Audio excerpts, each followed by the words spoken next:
une production Binge Audio, évidemment.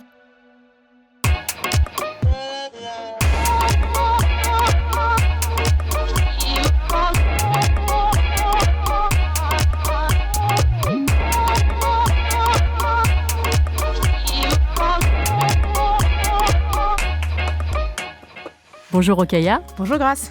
Bienvenue dans ce nouvel épisode de Kiffe ta race, le podcast qui saute à pieds joints dans les questions raciales. Alors comme vous le savez peut-être, nous parlons sans complexe ici d'arabes, d'asiatiques, de roms, de noirs, de blancs. Et parler des blancs dans le champ public ou politique français n'est jamais aisé. Pourtant, l'histoire du racisme et des dominations coloniales est indissociable du statut dominant inhérent à la condition blanche. Il est impossible de parler de cette position dominante sans aborder le fil idéologique qui, au fil des siècles, a tissé le statut non seulement des personnes blanches et des pays dits occidentaux, mais aussi et surtout celui des victimes de cette histoire.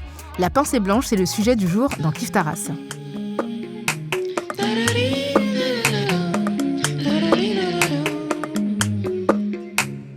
Et pour en parler, nous avons invité une des figures de la lutte antiraciste en France, Lilian Thuram. Bonjour Lilian. Bonjour.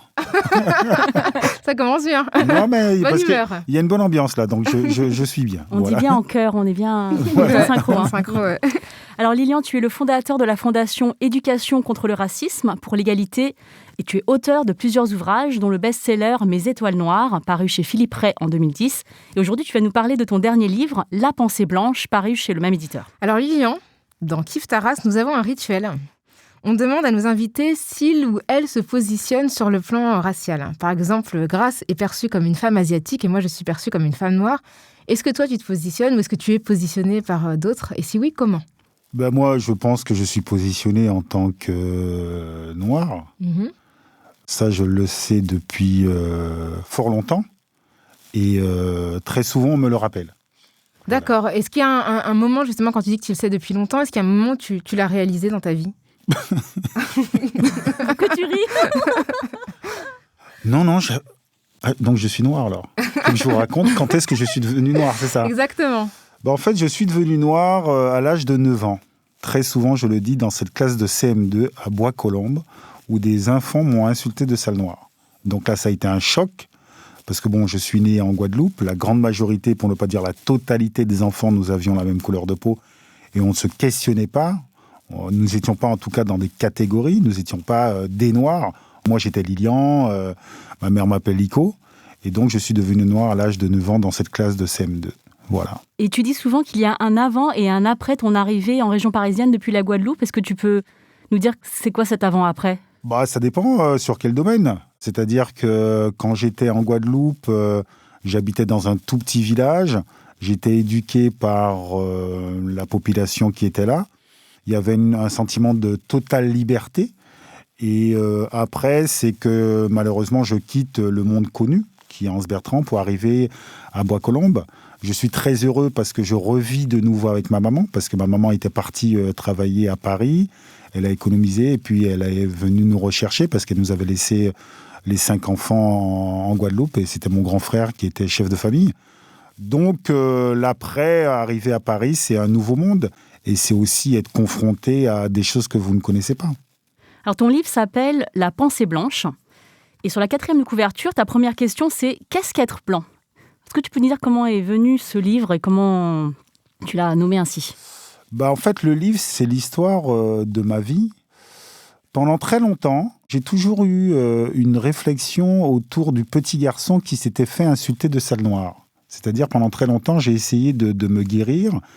L'approche que j'avais, c'était comment je peux retrouver, développer ma propre estime de moi-même. Et il y a quelque temps de cela, un beau jour, je me réveille un matin et je vais au kiosque et là, il y a un magazine, un hors-série qui s'intitule « La pensée noire ». Et donc, ça m'a donné à réfléchir. Je me dis, tiens, ce serait quoi la pensée blanche ? Il y a aussi un moment très important où je reçois un prix d'une fondation au Sénégal. Et donc, je me dis, tiens, c'est un merveilleux cadeau pour m'encourager dans le travail que je suis en train de faire au sein de la fondation. Qu'est-ce que je pourrais leur ramener ? Et donc, je me dis, tiens, ce serait intéressant de réfléchir à une carte du monde où l'Afrique serait au centre. Parce que très souvent, les cartes traditionnelles que nous connaissons, c'est l'Europe qui est au centre. Et petit à petit, je me suis mis à réfléchir à l'histoire de ma vie, et notamment au traumatisme de la classe de CM2, en regardant les enfants qui m'avaient insulté. Donc à retourner un petit peu la situation. Et je me suis dit, tiens, c'est bizarre, ces enfants, ils ont 9 ans, ils ont intériorisé qu'être noir, c'était moins bien, ils ont intériorisé qu'ils étaient blancs, et ils ont aussi intériorisé qu'être blanc, c'est mieux. Et d'où ça vient ? Et donc, en fait, c'est cela, le livre. C'est ce questionnement. Et arriver à tirer le fil pour montrer qu'en fait, qu'on devient blanc comme on devient noir. Et il y a une histoire qui construit ces catégories. Et pour comprendre les catégories que nous utilisons aujourd'hui, il faut revenir à la racialisation du monde. Alors, pour qu'on précise, c'est une carte où l'Afrique est au centre. En fait, elle est en haut, l'Europe est en bas. Et en fait, les continents ont leur taille réelle en termes de kilomètres carrés. Et c'est vrai que c'est assez saisissant parce qu'on se rend compte que l'Afrique est beaucoup plus grande que ce qu'on imagine. Et qu'en fait, il n'y a pas de sens puisque la Terre tourne. A priori, il n'y a pas de raison que l'Afrique soit en bas. Et c'est vrai qu'on la regarde, je l'ai montré à mes enfants quand j'ai reçu ton livre.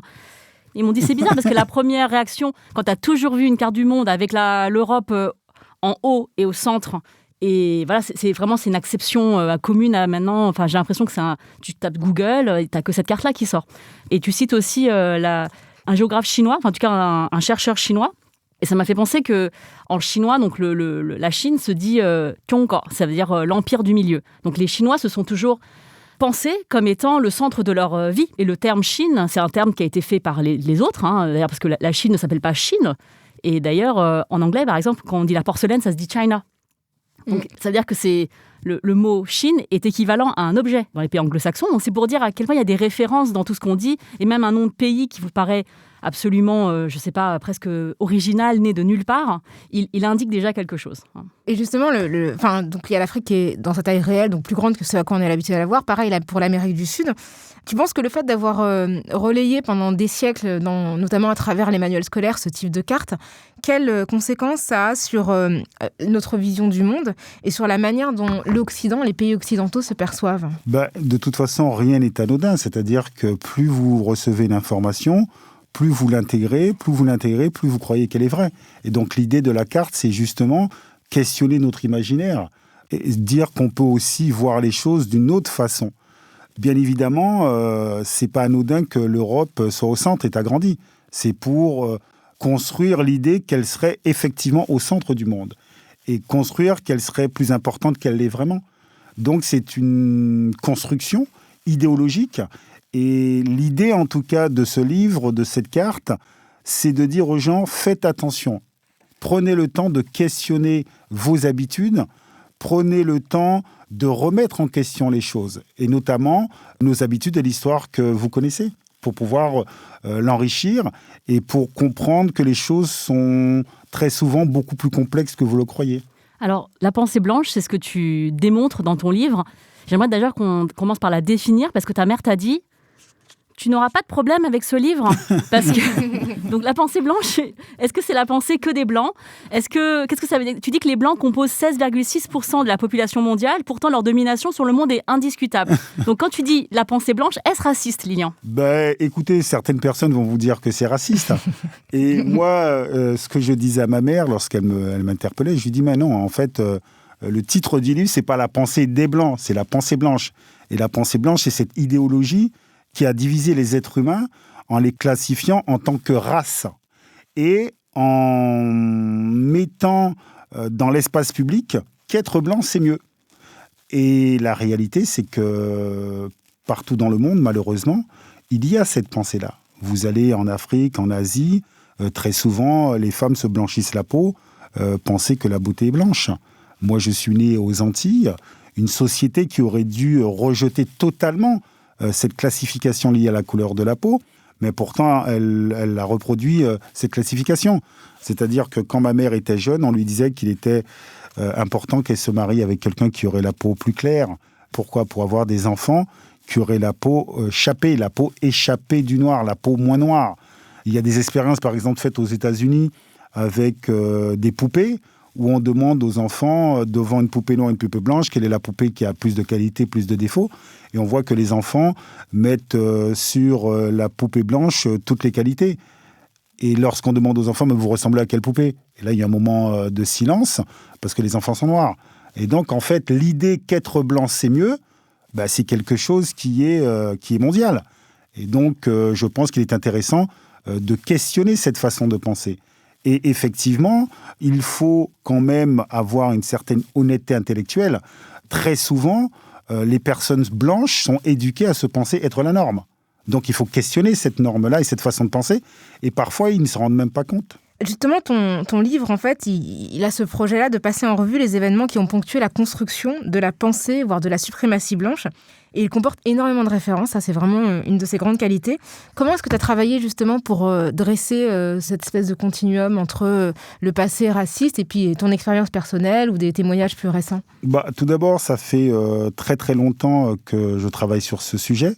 Je me souviens une fois, nous étions à l'université de Stockholm et j'ai eu la chance d'être nommé docteur honoris causa. Et en fait, je me sentais comme un imposteur. D'accord ? C'est-à-dire qu'on m'a présenté docteur Lilian qui va faire une conférence et tout. Je me dis, mais attends, c'est quoi cette histoire ? Et en parlant avec un chercheur, il me dit, mais Lilian, toi, tu te rends pas compte, en fait. Ça fait très longtemps que tu travailles sur ce sujet et tu as commencé à travailler sur ces sujets à l'âge de 9 ans. Et donc, tu vois bien que s'il y a quelqu'un qui peut parler de ces sujets, c'est bien toi. Et donc, en fait, voilà, ça fait très longtemps que je travaille sur ces sujets. Au sein de la Fondation, il y a aussi beaucoup d'intellectuels. Il y a un comité scientifique. Voilà, il y a un comité scientifique qui me nourrit. Ils produisent des livres, ils produisent des idées. Et donc, j'échange beaucoup avec ces personnes. Au sein de la Fondation, il y a un directeur, M. Gauthier, il y a Mme Caillet. Et tous les jours, je lis des choses. Tous les jours, il me pousse à réfléchir sur ces sujets. Et donc, ça, c'est le fruit de ces recherches. Et puis, pour le livre aussi, bien évidemment, on a approfondi en cherchant les auteurs qui pouvaient conforter cette pensée et analyser au plus juste cette pensée.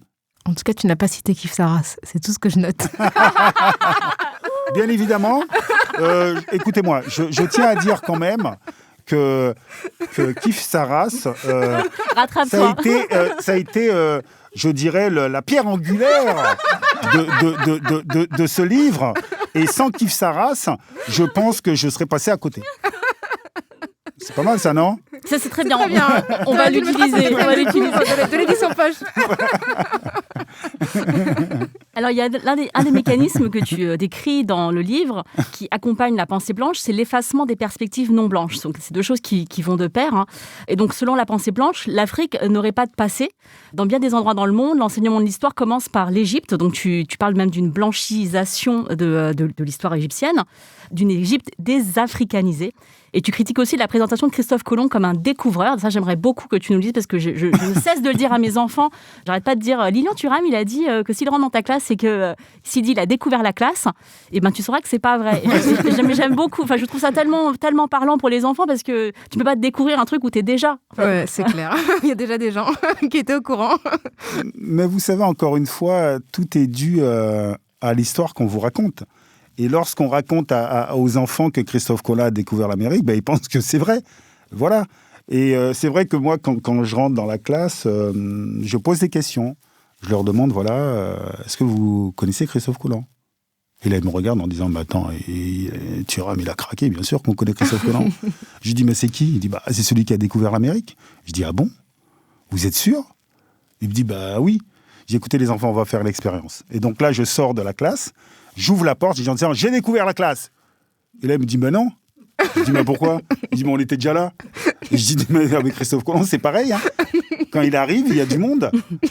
Et donc, d'ailleurs, dans le livre, j'essaye de raconter cette histoire en posant la question, en disant, voilà, Christophe Colomb arrive dans les Amériques. Est-ce que vous visualisez l'arrivée de Christophe Colomb dans les Amériques ? Vous y êtes, vous visualisez ? Dites-moi, vous êtes sur le bateau ou sur la plage ? Et les gens, ils disent, on est sur le bateau. Et je dis, c'est ça le problème. Parce que sur la plage, ils disent pas la même chose. Hein. Ils savent que Christophe Colomb n'a rien découvert. Et donc, en fait, c'est ça qui est intéressant. C'est-à-dire questionner nos conditionnements et l'histoire qu'on nous a racontée. Et effectivement, même si aujourd'hui, vous faites une expérience, vous allez dans la rue et vous demandez aux gens de positionner l'Égypte sur la carte du monde, il y en a beaucoup qui ne vont pas le positionner sur le continent africain. Parce que très souvent, ils oublient que c'est en Afrique. Mmh. Et donc, très longtemps, on ne pouvait pas dire que l'Égypte était une civilisation africaine. puisqu'on présentait l'Égypte comme la civilisation. Donc, elle ne pouvait être qu'elle blanche. Voilà. Tous ces mots que tu cites, ils sont porteurs de sens. Donc, le mot découverte, évidemment, induit quelque chose de supérieur. Et tu cites aussi dans le livre des termes qu'on utilise souvent quand on parle de race et qui démontrent le côté neutre de la blanchité. C'est quand tu dis personne de couleur. Quand on utilise le terme personne de couleur, ça veut dire que la preuve, c'est que les blancs n'auraient pas de couleur, puisqu'il y a les gens qui sont de couleur, et par opposition aux blancs. Et tu dis aussi pour les minorités visibles. Donc, il y aurait des minorités visibles. Du coup, ça veut dire qu'il y aurait une majorité invisible. Et pareil pour le mot racisé. On parle des personnes racisées, ce qui induirait que les personnes blanches ne seraient pas racialisées, ne seraient pas racisées d'une manière ou d'une autre. Alors que tout ça, c'est faux, puisqu'il y a forcément une question de référence. C'est ça que le travail sur la pensée blanche nous permet de débusquer cette pseudo... neutralité. C'est ça, voilà. En fait, vous savez, ce qui est extrêmement intéressant, c'est que c'est vrai que je me souviens, lorsqu'on était enfant, en fait, c'était juste incroyable. Parce que dire blanc, c'était déjà être coupable de quelque chose. C'est-à-dire que si un blanc est quelque part, peut-être qu'il va s'offusquer. Et donc, il ne faut pas trop dire blanc. Et en fait, c'est ça qui est intéressant, c'est se poser la question, comment on peut dire des gens des couleurs, minorités racisées, et en fait, on ne norme jamais les Blancs. Et je pense qu'effectivement, si nous devons comprendre la problématique du racisme, nous devons questionner toutes les catégories liées à la couleur de la peau. Enfin, tu dis quand on était enfant, mais quand on est grand non plus, ça marche pas trop. Ça se fait très bien. Ah, vous avez encore peur? On n'a pas peur, mais les gens réagissent de manière un peu brutale parfois. On va en parler tout à l'heure. Mais je pense qu'encore une fois, ce qu'il faut comprendre, parce que tout cela, c'est un jeu quand même, un jeu où il faut comprendre les règles du jeu. En règle générale, ceux qui vous interdisent de nommer, ils vous l'interdisent en pensant que vous risquez quelque chose à le nommer. Ils vont utiliser une certaine violence. Et si cette violence, à un moment donné, vous l'intégrez, vous avez peur de cette violence, mais on ne peut pas avancer.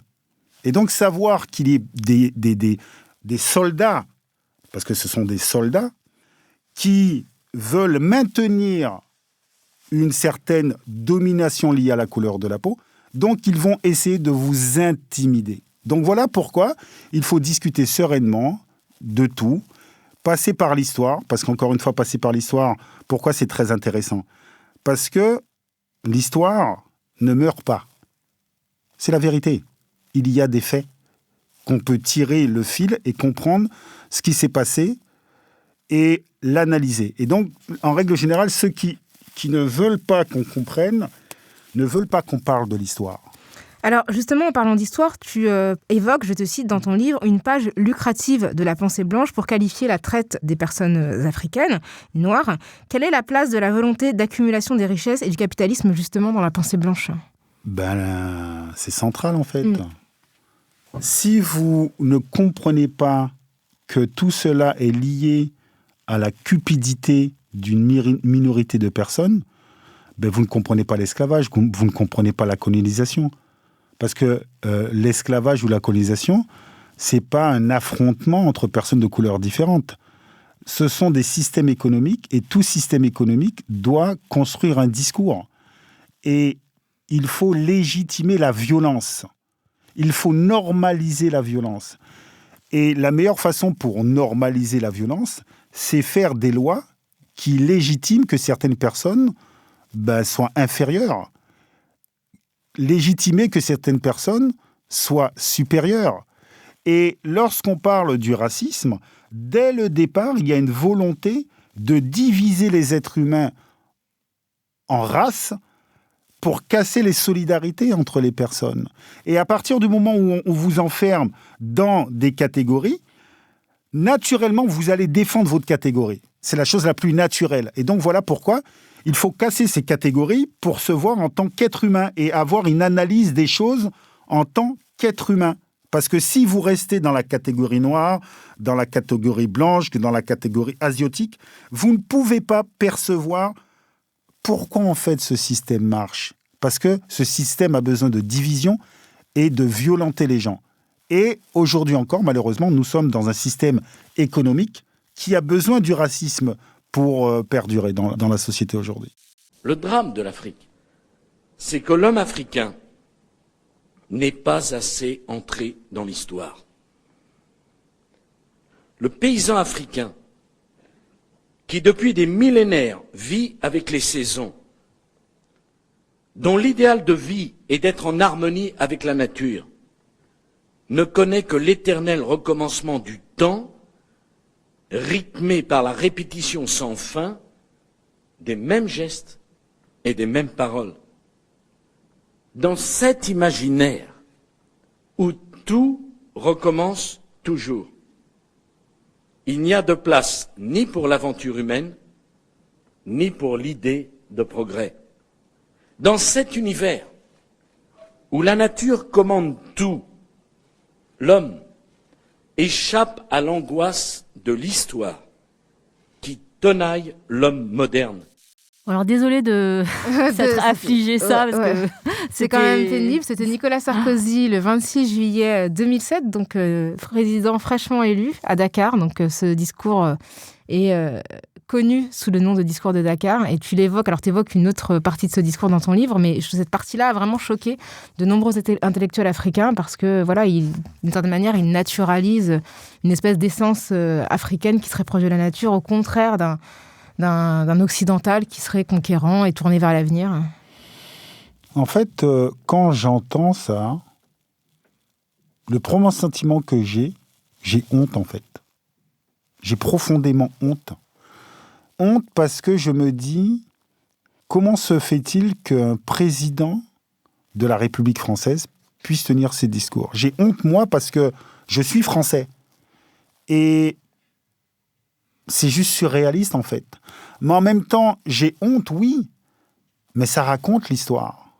Ça dit quelque chose. C'est pas anodin qu'il tienne ce discours. Et c'est pas anodin qu'il tienne ce discours au Sénégal. Parce que ça montre à quel point on peut mépriser les Africains, même chez eux. Ça montre à quel point ce complexe de supériorité est présent et tellement naturel, en fait.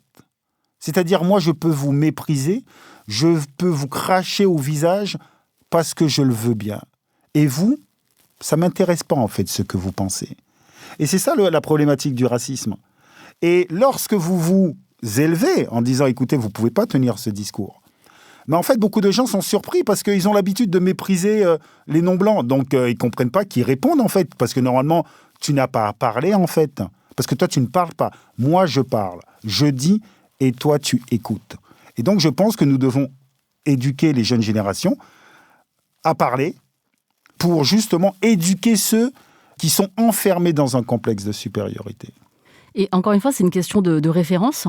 Parce que si ce discours avait été prononcé, je ne sais pas moi, la COP21, ou tu vois, la COP22, qui parlerait d'une question de retour à la Terre, de quelque chose que beaucoup de gens aujourd'hui plébiscitent, c'est-à-dire le fait de respecter la Terre, d'être plus en harmonie avec la nature, des saisons, etc. Aujourd'hui, c'est quelque chose que les gens veulent atteindre. Mais si la référence, c'est l'industrialisation, c'est le capitalisme, c'est la consommation effrénée, c'est quelque chose de... C'est pas un discours d'éloge envers une nation, envers une manière de vivre. C'est quelque chose de complètement... Enfin, on sent en filigrane un mépris, comme tu dis, une analyse très condescendante de ce qui se passe. Et c'est ça qui fait... pour moi, le malaise, il vient de là. Parce que en fait, c'est ça. Hein. C'est que, excuse-moi, je t'interromps, mais c'est parce qu'il parle de progrès. C'est-à-dire qu'il considère qu'il y a un état primaire, en fait, qui est un état qui est proche de la nature et qui est un progrès qui te permet de te tourner vers l'avenir. Et ce progrès-là, il est incarné par l'homme occidental. Et du coup, c'est ça qui est problématique. C'est que, comme tu le dis, aujourd'hui, beaucoup de gens reviennent de ça, d'espèce de course effrénée capitaliste qui, justement, est brutale à l'égard de la nature et de toutes les façons qui va faire que l'humanité court à sa perte. Parce qu'on ne peut pas, de manière effrénée, exploiter les ressources... sans jamais compter. Mais c'est vrai que là, c'est vraiment dit sur un ton très condescendant, comme c'était quelque chose de négatif. Et donc, c'est pas le seul, Nicolas Sarkozy, à avoir véhiculé cette pensée blanche et ces clichés. On va écouter un autre son, plus récent. Le défi de l'Afrique, il est totalement différent, il est beaucoup plus profond, il est civilisationnel aujourd'hui. Quels sont les problèmes en Afrique ? Les États faillis, les transitions démocratiques complexes, la transition démographique qui est, je l'ai rappelé ce matin, l'un des défis essentiels de l'Afrique. Quand des pays ont encore aujourd'hui 7 à 8 enfants par femme, vous pouvez décider d'y dépenser des milliards d'euros, vous ne stabiliserez rien. Donc c'est notre président Emmanuel Macron qui, selon lequel le principal défi de l'Afrique, c'est la démographie. Et le problème, ce serait les Africaines et leur fertilité trop abondante. Et ça, tu le cites aussi dans ton livre. Oui, bien sûr, je cite dans le livre pour montrer à quel point on peut être président de la République et avoir des préjugés qui sont tellement ancrés. Mais en même temps, là aussi, c'est-à-dire que la question de savoir pourquoi beaucoup de présidents qui ne sont pas des présidents d'un pays d'Afrique parlent de l'Afrique en fait. C'est-à-dire qu'il y a ce sentiment que nous pouvons résoudre les problèmes de l'Afrique parce qu'en fait, vous savez pourquoi ? Parce qu'ils ne sont pas en capacité de réfléchir pour avancer. Donc, on va le faire pour eux. Pourquoi ? Parce que, quelque part, nous sommes supérieurs. Donc déjà, lorsqu'il y avait la colonisation, Jules Ferry disait que les races supérieures ont un droit de civiliser les races inférieures. Nous sommes toujours dans cette continuité, mais on a du mal à l'analyser.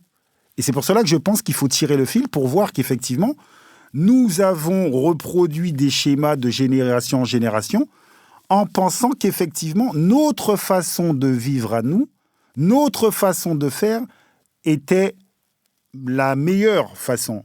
Mais il faut se poser la question parce que vu ce qu'on appelle justement progrès, eh ben on va voir qu'en ce moment, il y a un dérèglement de la nature. Je dis souvent que ce n'est pas un dérèglement d'ailleurs de la nature, c'est la nature qui se défend. Moi, je défends cette façon de penser parce que chacun de nous, nous sommes programmés à survivre. Mais la nature aussi, elle est programmée à survivre. Hein. Et donc, à un moment donné, si elle doit faire sans nous, elle fera sans nous. Et donc, effectivement, qu'est-ce que c'est le progrès ? Mais à partir du moment où vous n'analysez pas l'esclavage, vous n'analysez pas la colonisation, vous ne pouvez pas comprendre le système économique et la violence de ce système. Parce que si vous avez décidé qu'on pouvait exploiter des hommes, expliquer qu'ils n'étaient pas humains, ça veut dire que vous pouvez exploiter la nature aussi. C'est-à-dire que nous avons développé ici, dans nos sociétés, l'idée que tout était à disposition de l'argent. C'est-à-dire que le but du jeu, c'est faire de l'argent. C'est ça l'idéologie des sociétés occidentales.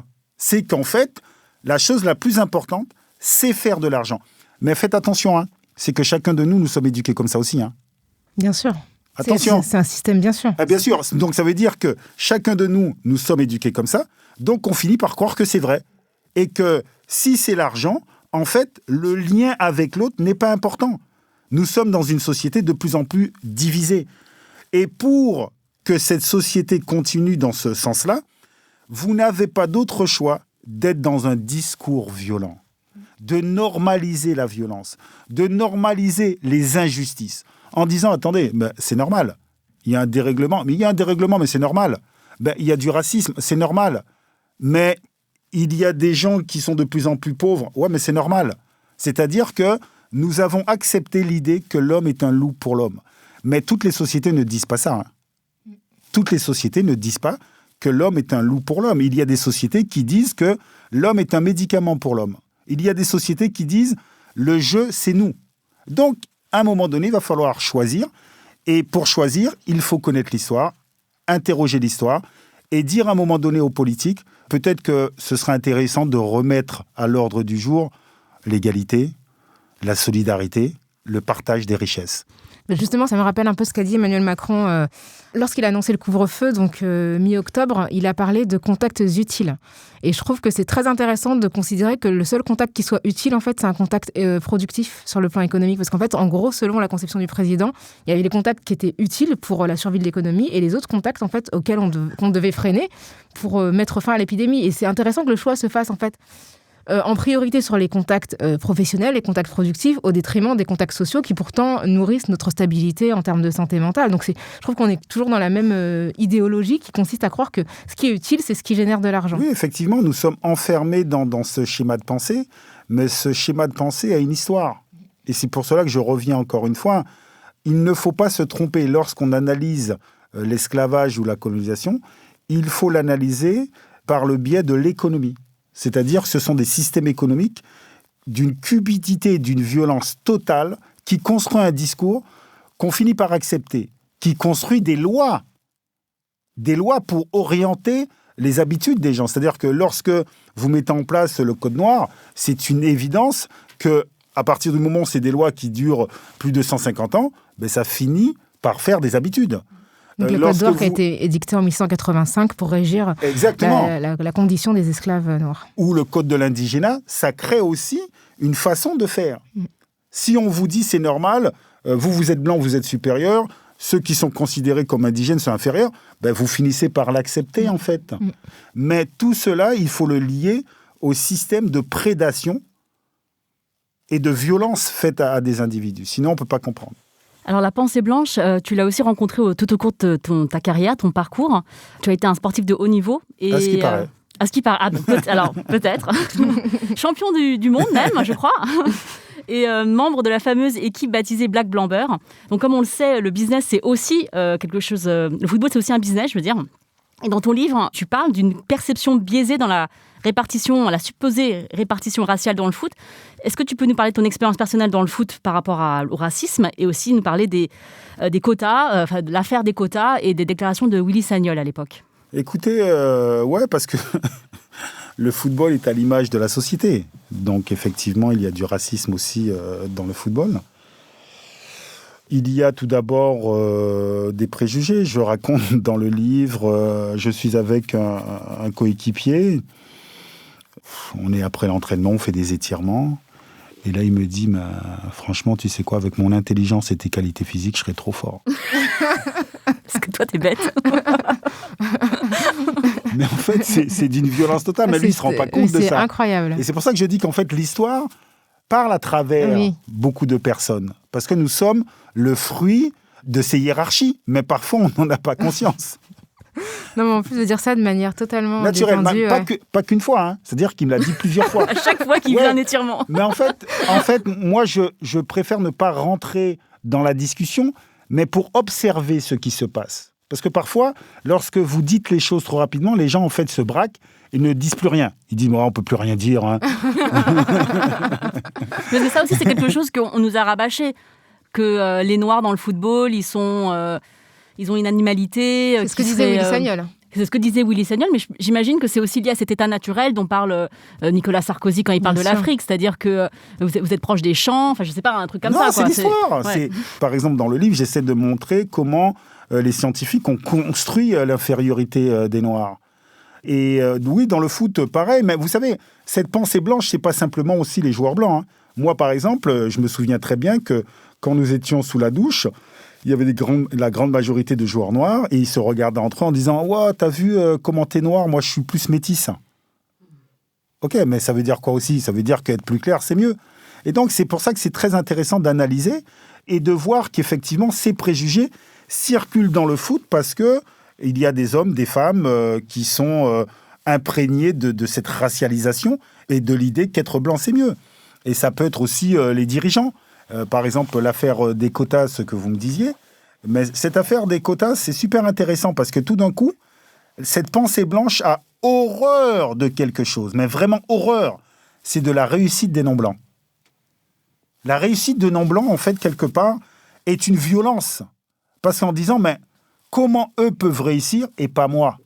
Donc, à un moment, il faut bloquer. Parce que tu dois être en dessous. C'est comme la réussite des femmes, en fait. C'est-à-dire que dans la société, la réussite des femmes, ce n'est pas naturel. C'est-à-dire que ce sont les hommes qui doivent être tout en haut. Et donc, l'idée, c'est de dire aux gens, mais à un moment donné, non, écoutez, il faut sortir de ces schémas liés à la couleur de la peau.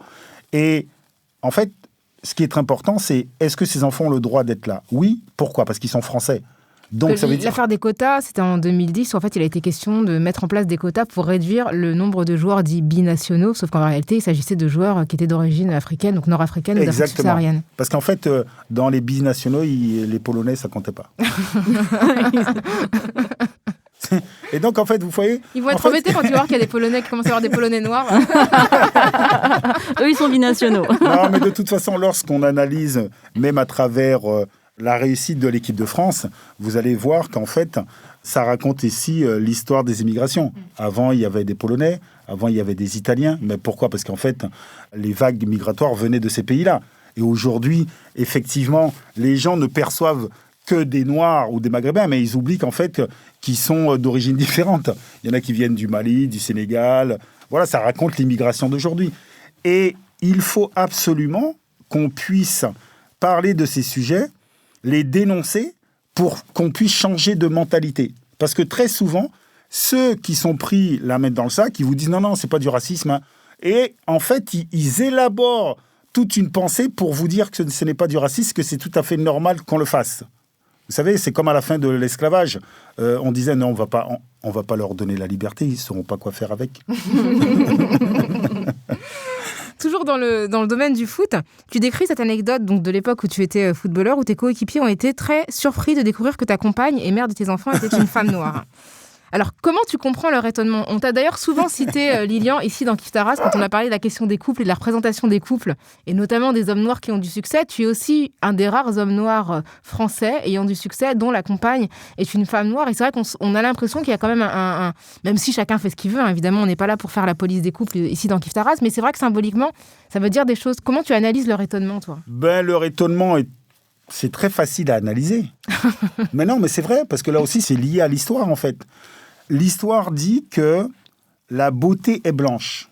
Donc, ça veut dire que si toi, tu as réussi, tu dois être avec une belle femme. Et comme on dit qu'une belle femme est blanche, donc toi, tu dois être avec une blanche. Mais si tu ne connais pas l'histoire, tu es dans les habitudes. Quand tu lis France Fanon, mais France Fanon explique ça très clairement dans Peau noire, masque blanc. Ça veut dire que être avec une femme blanche, c'est aussi inconsciemment un sentiment de réussite. Mais si vous ne comprenez pas l'histoire, vous êtes dans des habitudes. Et là, encore une fois, je suis d'accord avec vous. L'idée, c'est de ne pas stigmatiser les couples. C'est analyser quelque chose qui se répète très souvent. Parce que quand quelque chose se répète très souvent, on peut l'analyser. Et moi, je me souviens très bien le jour où j'étais à l'aéroport et que la mère de mes enfants arrive. Et il me dit, elle est noire. et donc, sur le coup, je me souviens, j'avais pas compris. Je dis, mais qu'est-ce qu'il me raconte ? Je comprenais pas, parce que j'étais jeune en plus. Et puis, pendant ce week-end, il y en a plusieurs qui me disaient, ouais, on dirait ta sœur. Mais comme tous les noirs se ressemblent, évidemment. Tu vois, je dis, mais qu'est-ce qu'il me raconte ? On dirait ma sœur. Mais il a pas de... C'est quoi cette histoire ? Parce qu'il y a toujours ce truc, en fait. Vous êtes des frères, vous êtes des sœurs, vous êtes des cousins. Tu le connais, lui ? Non, je ne connais pas, le mec. Je me souviens très bien aussi, la première fois que j'avais été aux Antilles, j'étais jeune, mes amis aussi me posaient la question, mais ta femme, elle est blanche ? C'était quelque chose de l'ordre de la réussite sociale, oui, voilà, c'est ça. Et je dis, non. Ah bon ? Elle n'est pas blanche. Et quand vous analysez ça tout au long de l'histoire, vous comprenez un petit peu ce qui se passe. Et, allez, on va se dire quelque chose. Comment se fait-il que le contraire n'existe pas ? Parce qu'en fait, c'est ça qui est intéressant. On pourrait analyser le contraire en disant, comment se fait-il que les hommes et les femmes blanches qui réussissent, très rarement, ils sont en couple avec des non-blancs ? D'où ça vient ? T'as jamais dit à un homme blanc que sa femme blanche ressemblait à sa sœur. Je veux dire, ça te paraît complètement aberrant de dire ça. C'est vrai. J'arrive pas à vous distinguer, là. Je suis perdue. C'est dingue. Non, mais jamais tu penserais ça. C'est ça, mais la c'est symétrie de la pensée blanche. Oui, mais c'est pour ça qu'il faut l'analyser. Et comme on le fait, là, tranquillement, Exactement. En souriant, en prenant du détachement, parce que parfois, c'est juste surréaliste. Mais là, on voit qu'on est à la croisée à la fois du racisme et du sexisme, parce qu'on a l'idée selon laquelle un homme qui réussit doit avoir le choix, en fait, par rapport aux femmes auxquelles il a accès, et que le choix doit être déterminé aussi par son aspect physique. Donc, on voit le côté sexiste, et on voit le côté raciste, puisque le physique le plus avantageux, qui est considéré comme le plus avantageux, c'est le physique blanc. Donc, on voit vraiment comment les dynamiques se croisent, effectivement, là-dessus, quoi. Mais d'ailleurs, pour revenir à ce truc de couple, vous savez quand même qu'il y a des joueurs qui me posaient la question, qui me disaient, mais, Tutu, pourquoi toutes tes copines sont noires? Ils t'ont fait une petite psychanalyse. Oui, c'est ça. T'es pas un peu raciste? Non, mais c'est marrant. C'est fou. Ça va très loin. C'est toi le raciste, en fait. Ouais, c'est ça, en fait. Tu vois, l'inverse, ça me traverse pas l'esprit. Bah non. En disant, toutes tes femmes, toutes tes copines depuis que t'es enfant, c'était des blanches. toi, t'es raciste. C'est clair. Personne n'a posé la question à Nicolas Sarkozy, par exemple. Non, mais c'est pour ça que je dis que, ouais, il fait sourire de tout ça. Par contre, il faut l'analyser pour en discuter, pour dire au mec, mais ça n'a pas de sens, en fait. C'est-à-dire que l'idée, c'est toujours te regarder sous l'œil un peu, tu vois, du questionnement en disant, est-ce qu'il n'est pas coupable de quelque chose ? Ah ouais, toi, tu nous aimes pas, je le sais. Je vais te détecter dans n'importe quoi. Je vais trouver à un moment donné. Voilà. Mais en fait, c'est le fait d'être... ouais, comme dans la société, c'est-à-dire vous vous baladez tranquillement dans l'espace public, on va vous contrôler plus souvent. Pourquoi on contrôle les gens plus souvent ? Parce que dans l'imaginaire, peut-être que toi, tu as un danger, en fait. Et donc, on va te contrôler parce que tu as sûrement quelque chose à te reprocher. Et on va terminer sur ce qui a agité quand même ton année 2019. Tu as vraiment mis le feu à la sphère publique française avec une déclaration. Qu'est-ce que c'est que cette histoire ? On va écouter un son. L'édito politique Thomas Legrand. Aujourd'hui, la polémique autour des propos de Lilian Thuram tenus la semaine dernière. Oui, le champion du monde répondant au Corriere dello Sport a mis le feu avec ces mots.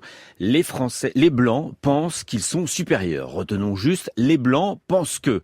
4 mots qui forment un propos raciste dans la bouche d'un militant pourtant antiraciste dénonçant les cris de singe des abrutis des tribunes de foot. Comment une partie de la lutte antiraciste sincère a pu glisser vers un communautarisme des arguments pour qu'au lieu de réduire la pression, elle contribue au contraire à vitaliser le racisme. Les Blancs pensent que ce n'est pas juste une généralisation, c'est une essentialisation. Rien à voir avec les ouvriers ou les bourgeois, les jeunes, les paysans pensent que dans ces derniers cas, il s'agit de décrire ce qu'un groupe social produit censément comme opinion. Affirmation qui n'évite ni la généralisation ni la stigmatisation sans être raciste pour autant. Les Blancs pensent que, pour Thuram ou pour le sociologue Éric Fassin ou la journaliste Rokhaya Diallo, c'est une façon de dire l'expérience de vie des Blancs en situation majoritaire les amène à penser que. Ils placent les Blancs dans une condition de dominateur, soit raciste, soit inapte à l'antiracisme.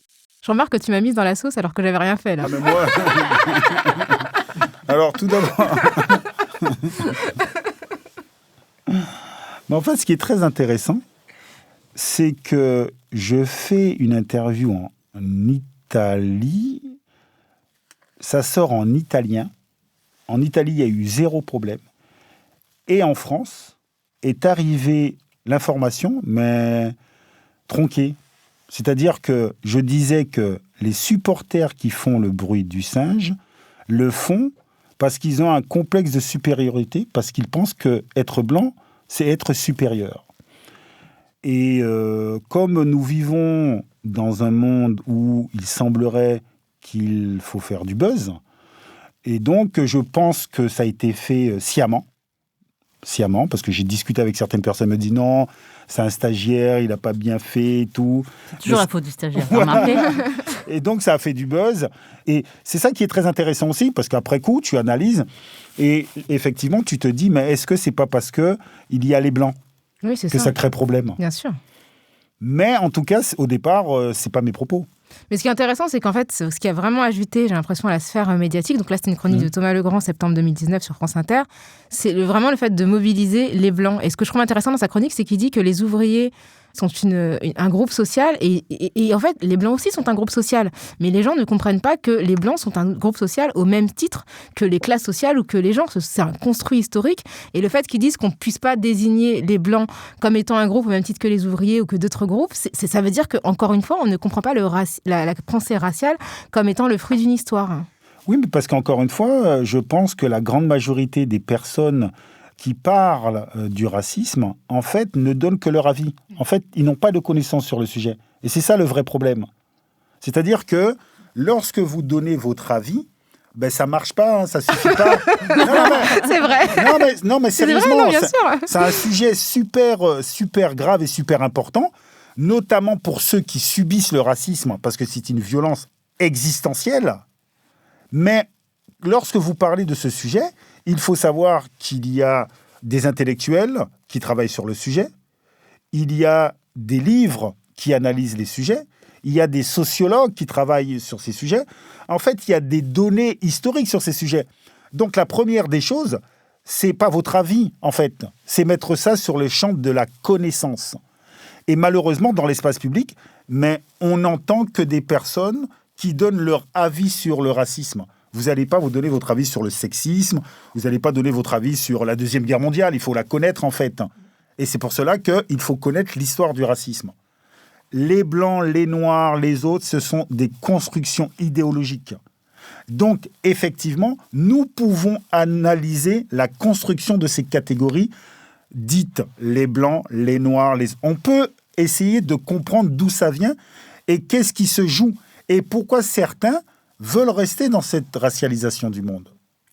Merci beaucoup Lilian, Ouais, c'est une belle invitation c'est une belle conclusion. à réfléchir et à lire. Hein. Donc c'est la fin de ce numéro de Kif Taras avec Lilian Thuram, auteur de La Pensée Blanche qui est paru aux éditions Philippe Ray, qui est effectivement une belle introduction vers les différentes recherches, les différentes pensées qui permettent d'analyser effectivement l'histoire du racisme. N'hésitez pas à nous faire part de vos avis. Nous dire si vous êtes d'accord, pas d'accord avec ce qui s'est dit aujourd'hui. Si vous trouvez que Lilian Thuram est raciste, vous oui, pouvez si nous vous trouvez écrire qu'il exagère un peu.